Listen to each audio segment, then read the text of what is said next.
오늘 여러분과 함께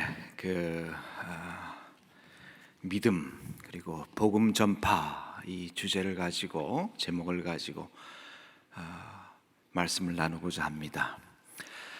제가 질문 먼저 드릴게요. 믿음의 반대말이 뭐가 될 것인가? 라는 질문을 여러분에게 드리면은 어떻게 답하시겠어요? 믿음의 반대말이 무엇인가? 혹은 이렇게 말씀할 수가 있어요. 믿음의 반대는 불신이다. 아니, 나는 믿어보려고 하는데 왜 이렇게 의심이 많은가? 그렇기 때문에 믿음의 반대말은 의심일 것이다 라고 저희들이 생각할 수가 있는데, 저는 믿음의 반대말이 어떤 면에서 불신도 아니고 의심도 아니고 불순종이 아닐까, 이렇게 한번 생각해 봤습니다. 오늘 여러분과 함께 그 아브라함이라는 믿음의 조상이라고 알려진 분의 삶을 한번 저희가 생각해 보도록 하겠는데요. 아브라함 하면은 믿음의 조상 이렇게 저희가 부르잖아요. 그러면은 믿음의 조상이었기 때문에 아브라함은 불신도 없었고 아브라함은 의심도 없는 그러한 그 삶을 살았다라고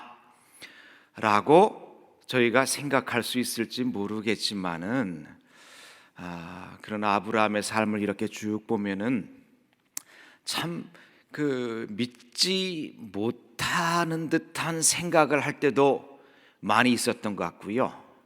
의심도 굉장히 많이 했습니다. 그리고 그 삶을 살아가는 데 있어서 많은 질문도 했어요. 하나님 앞에.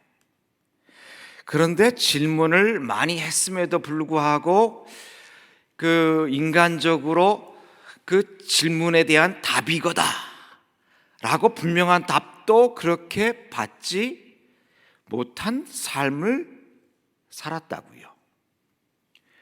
그럼에도 불구하고 어떤 때는 믿음이 없었던 것 같은 그러한 생각도 했고 의심도 종종 했지만은, 그러나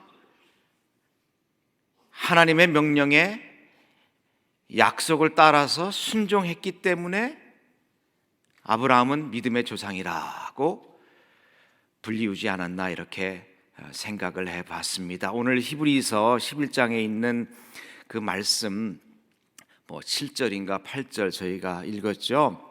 이 말씀은 사실 아브라함의 생애 모든 것을 종합해가지고 말한 총정리한 그러한 말씀과 같다고 생각해봤습니다. 아브라함의 그 기록은 창세기 12장부터 23장에까지 13장에 걸쳐서 나오거든요. 아마 여러분 많이 읽으셨겠지만은 오늘에 있는 말씀 한 7, 8절에 있는 말씀을 여러분께서 잘 읽으시면은 어떤 면에서 아브라함의 삶을 총정리한 그러한 삶이라고도 말을 할 수가 있는데, 그 총정리한 삶을 제가 4가지의 질문으로 오늘 여러분께 한번 요약해 드려보도록 하겠습니다. 아브라함은 질문을 많이 했습니다. 저는 4가지의 질문을 특별히 했다고 생각해 봤습니다. 첫 번째 질문은 어디에? 라는 질문을 항상 아브라함은 했다고 생각을 합니다. 어디에? 오늘 말씀이 이렇게 시작되잖아요. 믿음으로 아브라함은 부르심을 받았을 때에, 이제 창세기 12장에 보면은 어디로 떠나라 라는 부르심을 받았잖아요. 순종하여 장래 기업으로 받을 땅에 나아갈새, 그 다음 나오는 말이 아주 이 핵심 말입니다. 하나님으로부터 어디로 떠나라는 부르심을 받았습니다. 그래서 순종하여서 하나님께서 부르시는 곳으로 떠나는데 우리가 잘 아는 말씀이 있습니다. 뭐요? 갈 바를 다 알았다? 아니에요. 갈 바를 알지 못하고 나갔으며. 그러니까 저는 이렇게 생각합니다. 아브라함의 그 생애 이제 75살 때에 하나님으로부터 부르심을 받았는데, 그때부터 아브라함이 생이 끝나는 그때까지는 계속 어떠한 질문이 아브라함을 따라다녔냐면은 어디에라는 질문이 있었어요. 어디에? 그런데 어디에라는 질문을 계속 했음에도 불구하고 분명하게 2017년 음력으로 1월 1일 올 한 해는 내가 어디로?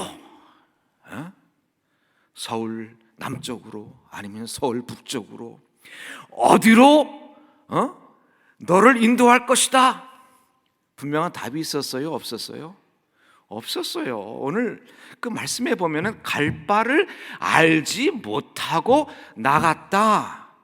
그렇지만은 하나님의 약속을 믿고 비록 어디에라는 질문에 대한 답이 없을지라도 하나님의 인도를 바라고 하나님의 인도를 따라서 나아갔기 때문에 아브라함은 물론 이 질문을 하면서 나갔기 때문에 의심에 대한 생각도 많이 있었을지 모르고 때로는 불신의 생각이 있었을지 모르지만은 하나님께서는 약속하신 하나님께서는 나를 꼭 인도하실 것이다 라는 믿음을 가지고 나아가기 때문에 아브라함은 그 믿음의 조상, 믿음의 사람이라고 불리웠던 거예요.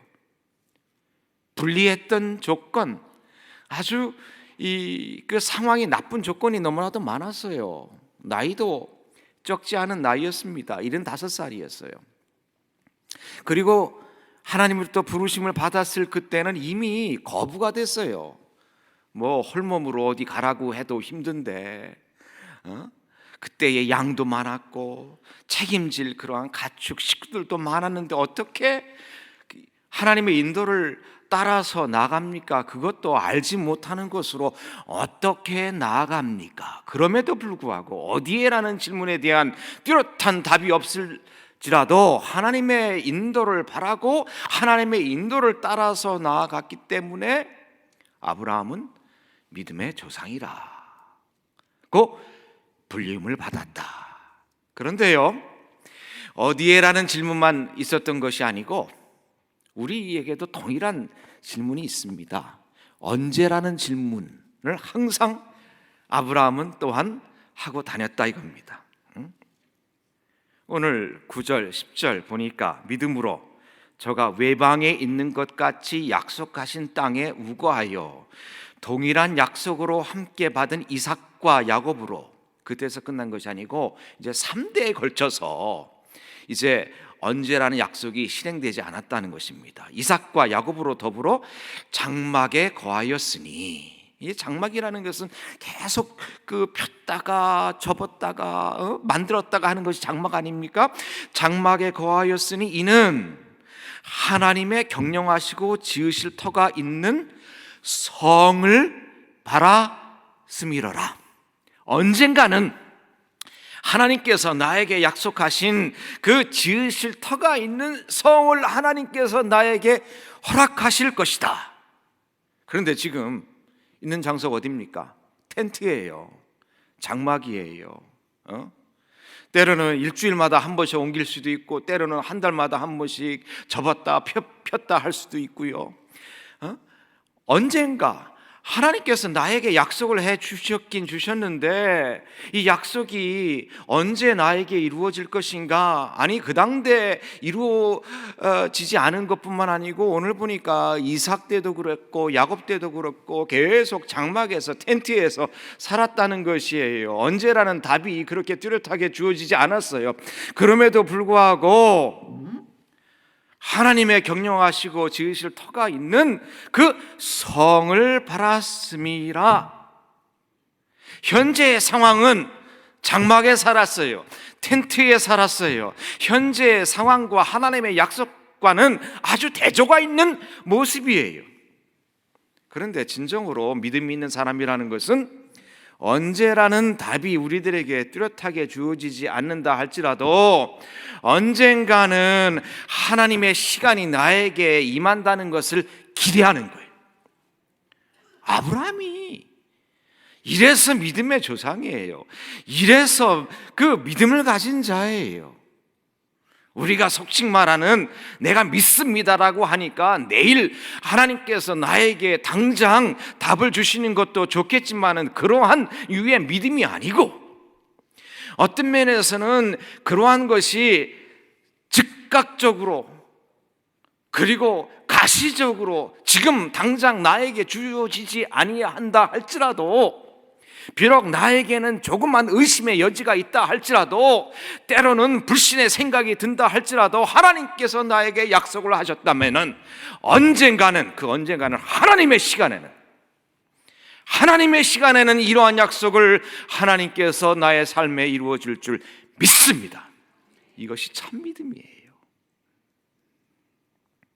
어디에, 언제, 이 질문이 있었다고요. 또 한 가지의 질문이 있었어요. 어떻게?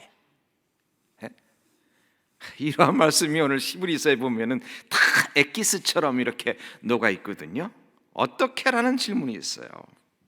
11절에 보니까 믿음으로 사라 자신도 나이 늙어 단산하였으나 잉태하는 힘을 얻었으니 이는 약속하신 이를 미쁘신 줄 알미라. 이제 나이 늙어가지고 단산해가지고 더 이상 나이가 들어서 아기를 낳을 수가 없어요. 그런데 하나님께서 아브라함에게 그 자손의 약속을 해주셨잖아요. 그렇지만은 계속 기다렸어요. 75살 때부터, 그때도 불가능했는데 그때부터 기다려가지고 한 14년 기다려다 보니까 그 아기가 안 나오거든요. 그러니까 하나님, can I help you? 내가 하나님께서 할 수 없으면 내가라도 하나님 좀 도와드려야 되는 것이 맞지 않습니까? 해가지고 하갈하고 동침해가지고 난 그 아이가 이스마엘 아닙니까? 14년간 기다려서, 이것도 그 하나님의 약속의 아기가 아니었어요. 그래서 25년간 기다려도 낳진 않는다 이겁니다. 요즘같이 줄기세포 시술을 할 수 있는 것도 아니고 인공수정을 할 수 있는 것도 아니고 불가능한 그러한 상황을 말하고 있어요. 어떻게? 여러분도 그런 질문 있지 않습니까? 저도 그런 질문이 굉장히 많아요. 우리 삶을 살아다 보면은 계속 어떻게라는 질문, 그리고 우리가 그러한 질문을 할 때에 하나님께서 분명하게 우리들에게 답을 가시적으로 그리고 즉각적으로 해주지 않을 수도 있어요.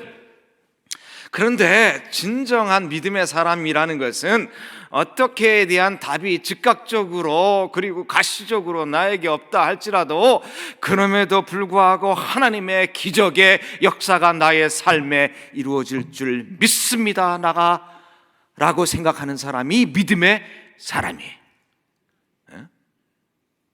즉시 어떻게라는 질문에 대한 답이 없을지라도 하나님이 능하신 분이십니다. 하나님은 나보다도 크신 분이십니다. 하나님 안에서는 불가능한 것이 없습니다라고 믿고 나아갈 때에 그러한 일이 여러분과 저의 삶 속에, 그러한 기적이 우리 삶 속에 이루어질 줄 믿습니다. 네 가지의 질문이라고 했죠. 어디에, 그 다음에 뭐라고 그랬어요? 언제, 그 다음에 어떻게. 마지막 질문이, 여러분 무슨 질문이 있나, 여러분께서 반문하실 수 있겠지만은 참 이 질문은 힘든 질문이에요. 정말로 No thank you 질문이야. 우리 삶 속에 이런 질문을 안 했으면 정말로 좋겠어요. 근데 이러한 질문도 우리 삶 가운데 종종 일어나고요. 아브라함에게 있어서는 결정적으로 이러한 질문을 할 때가 있습니다. 17절부터 19절까지 저희가 읽었어요. 기적의 아들, 약속의 아들 이삭을 하나님께서 주셨잖아요. 근데 하루는 제물로 바치라는 거예요. 그러니까 어떠한 질문이 일어났겠습니까? 왜요? 왜? 하나님, 약속이라고 하나님께서 말씀하셨는데 이거 불가능한 가운데서 어디에라는 질문, 언제라는 질문, 어떻게라는 질문, 25년 넘게 이것을 하면서 기적적으로 이 아들을 얻었는데, 근데 왜 갑자기 이 아들을, 이 자녀를 바치라고 합니까? 하늘에 있는 별과 같이 바다에 있는 모래같이 자손의 축복을 주신다고 했는데 이것은 논리적으로 맞지 않지 않습니까? 이 아들이 죽으면은 어떻게 그러한 일이 일어납니까? 그러니까 마음속에 굉장히 그 왜라는 질문이 많이 일어났을 거예요. 여러분과 저의 삶 속에서 그런 질문 굉장히 많이 있습니다. 그래서 믿습니다 하면은 모든 것이 다 잘 되고 모든 것이 다 우리 앞에 대로가 열리고 모든 것이 훤히 보이고 그런 것이 예수 믿는 삶입니까? 죄송합니다. 저는 신앙생활 오래 하면 할수록 질문이 많아져요. 또 모르는 것이 굉장히 더 많아요. 그리고 제 삶 속에 왜 이런 것이 일어나느냐 라고 이 질문에 보면은 예전에는 굉장히 제가 답을 많이 아는 줄 알았어요. 이런 것이 일어났기 때문에 내가 이런 것을 겪지. 근데 가만 생각해 보니까 또 그런 것도 아니에요. 그럼 저보고 여러분께서 질문한다면은 제가 답이 뭐겠어요? 나 잘 몰라요. 저는 그래서 제가 천국에 가면은 그 하나님께 질문할 것이 무지무지하게 많아요. 그래서 여러분 질문 있다고 제가 목사라고 목사님한테 가면은 이 질문에 대한 답을 다 알겠거니 하고 그런 질문 하지 마세요. 잘 몰라요. 가장 정확한 질문은 제가 하나님입니까? 제가 그것을 다 어떻게 압니까? 몰라요. 왜라는 질문 굉장히 많이 일어나요. 여러분에게도 그러한 질문이 굉장히 많이 있을 거예요. 그리고 가장 힘든 질문이에요. 그런데 오늘 19절에 보니까 이러한 불가능한 비극적인 상황이 일어남에도 불구하고 왜라는 질문이 계속적으로 아브라함 삶 속에 일어남에도 불구하고 아브라함은 그 죽은 자를 하나님께서 능히 이루실 것을 믿는, 궁극적으로 하나님께서 내가 지금 왜 이러한 일이 나의 삶 속에 일어나는지 알지 못하지만은 하나님의 목적이 나의 삶에 이루어질 것을 확실히 믿고 신뢰하는 그러한 모습으로 나아갔기 때문에 아브라함은 믿음의 사람, 믿음의 조상이라고 불리웠던 거예요. 이것이 믿음이에요. 어디에라는 질문에 대한 답이 없을지라도 하나님의 인도를 따라갔고, 언제라는 질문에 대한 답이 없을지라도 하나님의 시간을 기다렸고, 어떻게라는 질문에 대한 즉각적인 답이 없을지라도 하나님의 기적을 믿었고, 왜라는 질문에 대한 구체적인 그러한 답이 없을지 몰라도 하나님의 궁극적인 그 목적을 신뢰했던 거예요. 자, 믿음과 오늘 복음 전파 주제를 이제 연결해서 말씀드린다고 제가 초반에 말씀드렸는데, 오늘 그 설날입니다. 예전부터 우리가 설을 맞이하면은 올 한 해의 소원, 소망을 그렇게 말하고는 있지 않습니까? 올 한 해는 이렇게 살고 싶다. 여러분은 어떠한 그 소원을 가지고 이 자리에 오셨습니까? 물론 이러한 소망 저러한 소망을 많이 이제 우리가 모두 갖고 있을지 모르겠지만은 저는 한 해를 살면서, 인생을 살면서 가장 큰 축복과 소망은요, 저는 그 전도, 복음 전파, 한 사람이라도 더 많은 영혼을 구원하게 하여 주시옵소서라는 소망보다 하나님께서 기뻐하는 소망이 없을 줄 믿습니다. 여러분, 이런 질문 안 해보셨어요? 세상 살기 너무나 힘든데 하나님께서 정말로 나를 사랑하신다면은 왜 내가 예수 믿고, 여러분 예수 언제 믿었는지 기억나시잖아요. 예수 믿고 정말로 내가 뜨겁게 기도하고 하늘의 소망이 충만할 때에 나를 너무나도 사랑하는 너이다. 그러니까 너 예수 믿었으니까 그 힘든 세상에서 살지 말고 바로 요 순간 내가 너를 천국에 싹 데려가겠다라고 하나님께서 했으면은 얼마나 좋았을까? 저만 그런 생각을 했나요? 저는 그런 생각 많이 했어요. 이거 왜 이렇게 힘들게 살게 하지? 예수 믿으면 구원받고 천국에 가게 안 되는데, 예수 믿는 순간 탁 하나님께서 말이야, 전능하신 하나님께서 저를 딱 데려가가지고 천국에 올려가면 얼마나 좋았을까라는 질문을 해보곤 했어요, 저는. 근데 저는 최근 들어서 그 질문에 대한 답이 무엇인지 알게 됐습니다. 왜 하나님께서 저를 이 세상에서 살게 하느냐? 그것은요, 하나님은 사랑의 하나님이시기 때문에 여러분과 저를 사용하셔서 이 세상에서 아직 예수 믿지 아니하는 사람들을 한 사람이라도 더 구원하기 위하여서, 여러분을 그 구원의 도구로 삼기 위하여서, 여러분의 복음 전파를 통하여서 한 사람이라도 더 구원하기 위하여서 우리를 이 세상에서 남겨둔 줄 믿습니다. 우리 보통 사랑의 교회에서 이런 말을 많이 하잖아요. 부활절에 품은 생명. 우리 대학생 전도 집회 1년에 한 번씩 하잖아요. 그때 추수한다. 근데 저는 이제 부활절이니까 이 죽은 생명이 살아나니까 품는다고 하지만은, 저는 부활절에 품는 것은 좀 늦다고 생각을 합니다.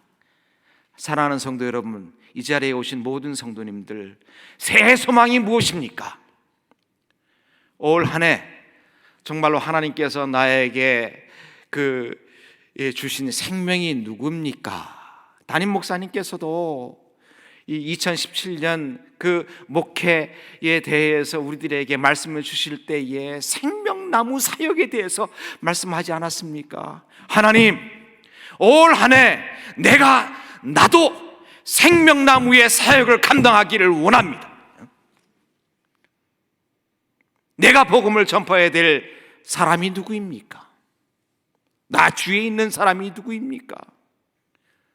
부족하지만은 나를 사용하여 주시옵소서.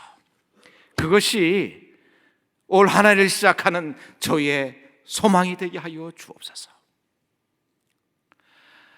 제가 지난 일주일 동안 교회 개척을 위하여서